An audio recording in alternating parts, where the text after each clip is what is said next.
Depuis ce jour, Passepartout et le détective se rencontrèrent fréquemment, mais l'agent se tint dans une extrême réserve vis-à-vis de son compagnon, et il n'essaya point de le faire parler. Une ou deux fois seulement, il entrevit Monsieur Fogg, qui restait volontiers dans le grand salon du Rangoon, soit qu'il tint compagnie à Mrs. Aouda, soit qu'il jouât au whist, suivant son invariable habitude. Quant à Passepartout, il s'était pris très sérieusement à méditer sur le singulier hasard qui avait mis, encore une fois, Fix sur la route de son maître. Et, en effet, on eût été étonné à moins. Ce gentleman, très aimable, très complaisant à coup sûr, que l'on rencontre d'abord à Suez, qui s'embarque sur le Mongolia, qui débarque à Bombay, où il dit devoir séjourner, que l'on retrouve sur le Rangoon, faisant route pour Hong Kong, en un mot, suivant pas à pas l'itinéraire de Monsieur Fogg, cela valait la peine qu'on y réfléchît. Il y avait là une concordance au moins bizarre. À qui en avait ce Fix? Passepartout était prêt à parier ses babouches, il les avait précieusement conservées, que le Fix quitterait Hong Kong en même temps qu'eux, et probablement sur le même paquebot. Passepartout eut réfléchi pendant un siècle, qu'il n'aurait jamais deviné de quelle mission l'agent avait été chargé.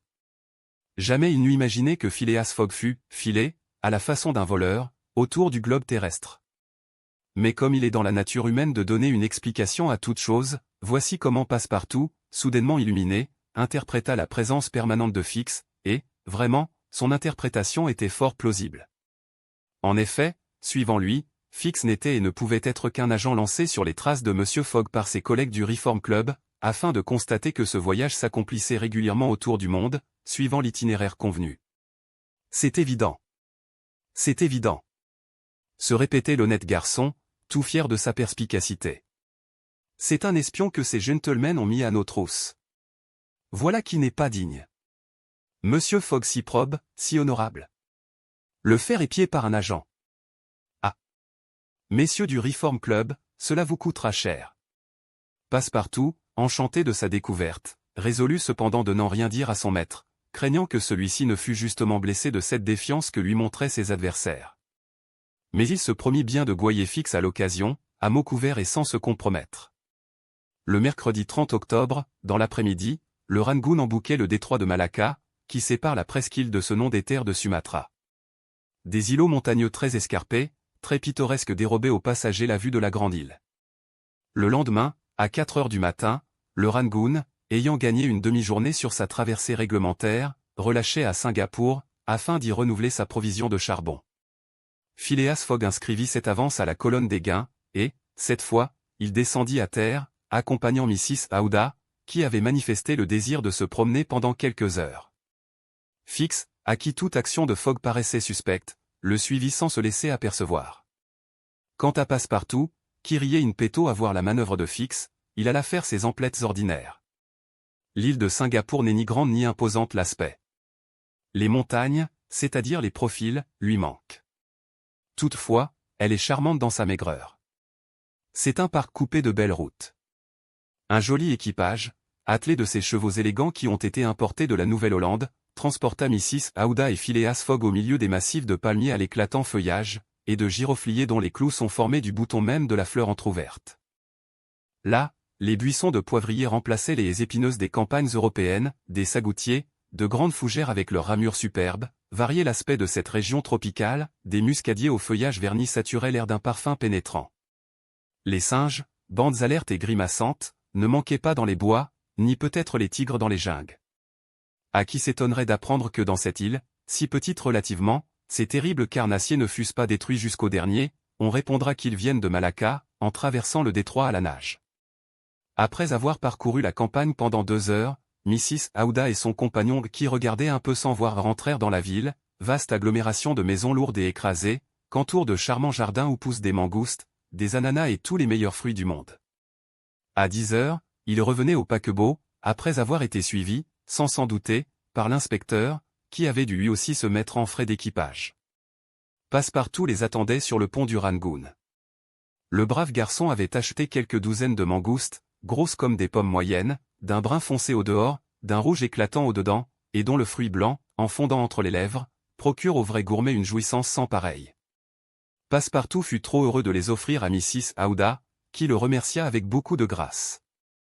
À 11 heures, le Rangoon, ayant son plein de charbon, larguait ses amarres, et, quelques heures plus tard, les passagers perdaient de vue ces hautes montagnes de Malacca, dont les forêts abritent les plus beaux tigres de la Terre.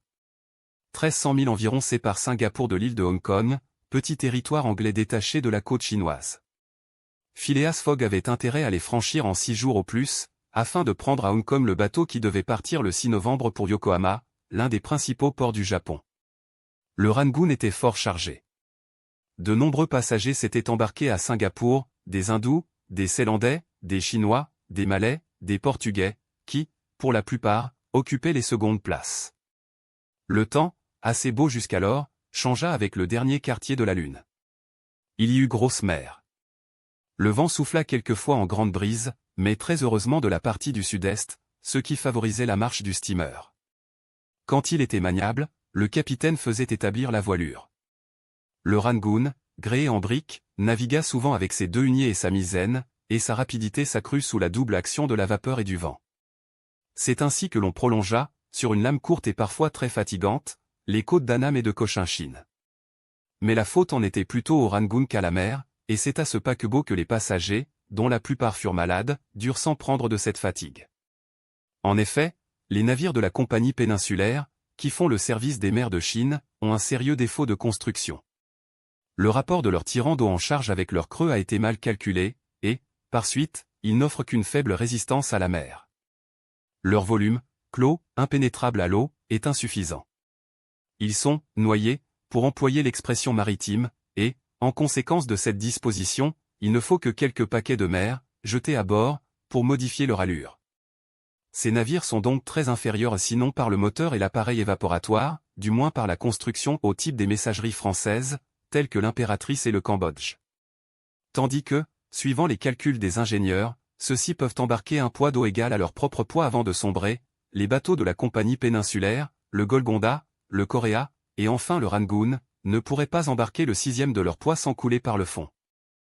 Donc, par le mauvais temps, il convenait de prendre de grandes précautions. Il fallait quelquefois mettre à la cape sous petite vapeur. C'était une perte de temps qui ne paraissait affecter Phileas Fogg en aucune façon, mais dont Passepartout se montrait extrêmement irrité. Il accusait alors le capitaine, le mécanicien, la compagnie, et envoyait au diable tous ceux qui se mêlent de transporter des voyageurs. Peut-être aussi la pensée de ce bec de gaz qui continuait de brûler à son compte dans la maison de Saville Row entrait elle pour beaucoup dans son impatience. « Mais vous êtes donc bien pressé d'arriver à Hong Kong ?» lui demanda un jour le détective. « Très pressé, répondit Passepartout. « Vous pensez que M. Fogg a hâte de prendre le paquebot de Yokohama ? Une hâte effroyable. Vous croyez donc maintenant à ce singulier voyage autour du monde ? Absolument. Et vous, Monsieur Fix ? Moi ?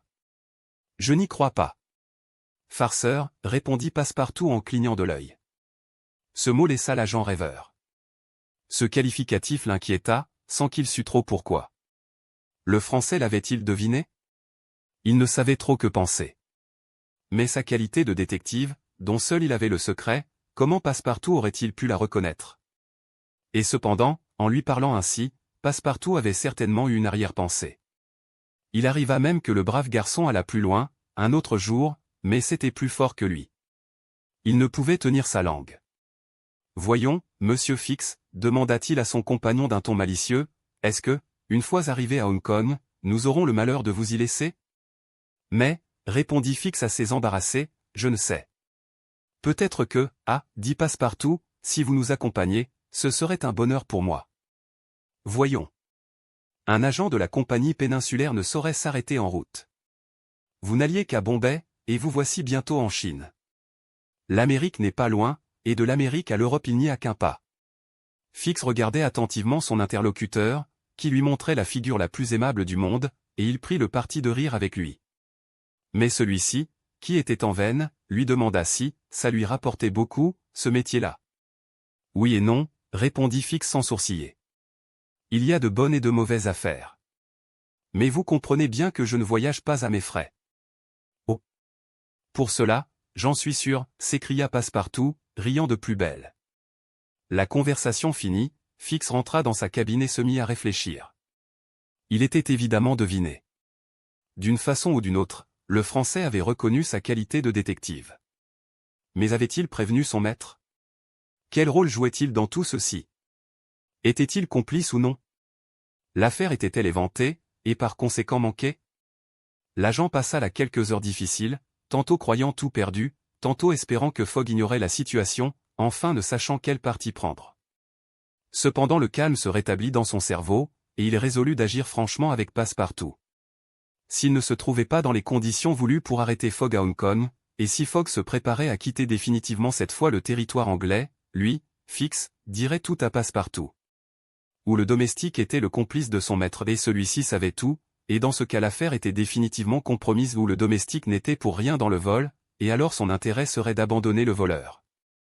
Telle était donc la situation respective de ces deux hommes, et au-dessus d'eux Phileas Fogg planait dans sa majestueuse indifférence.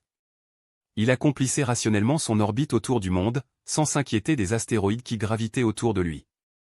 Et cependant, dans le voisinage, il y avait, suivant l'expression des astronomes, un astre trop blanc qui aurait dû produire certaines perturbations sur le cœur de ce gentleman. Mais non. Le charme de Mrs. Aouda n'agissait point, à la grande surprise de Passepartout, et les perturbations, si elles existaient, eussent été plus difficiles à calculer que celles d'Uranus qui l'ont amené la découverte de Neptune. Oui. C'était un étonnement de tous les jours pour Passepartout, qui lisait tant de reconnaissance envers son maître dans les yeux de la jeune femme.